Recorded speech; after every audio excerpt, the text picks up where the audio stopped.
Lost but not forgotten, the old academic village. I'm Jody DeRoy, and as we move forward towards a cleaner, more efficient building, let's discuss why this old building needed to be demolished and how the OW community feels about it. Life in the old academic village was a little bit more uncomfortable than what it is with the new one.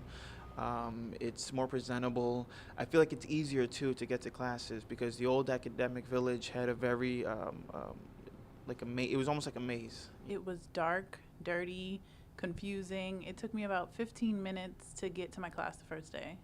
You would think a square building would be easy to get around, but for some reason it just seemed like every hallway went to a different place. Even though it was only a square, there was like so many hallways in between. It was really confusing.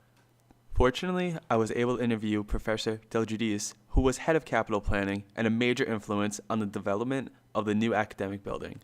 It was supposed to be like this village where you could come in from any direction. There was no real front to it, and it was a big plaza in the middle with the towers all around. So as a student here, and it was the only building on the campus at one point, I mean, everything was in there, you know. It was pretty cool.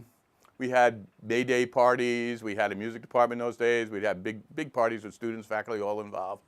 So, and the dorms were right there. So that was all pretty cool. It's just that as the campus started to grow, we started to grow along the Ring Road, so we started to move away from it, and that building just got harder and harder to keep up. And so at some point you had to make a decision, you know, let's change the whole center of the campus and get everything around the campus center here. Since the new academic building, the old AV has nearly been forgotten. 3 of the 4 wings reduced to rubble. The old AV may be gone, but the memories of the college's first academic building will never be erased. I'm Jody DeRoy, and that's your OWTV report.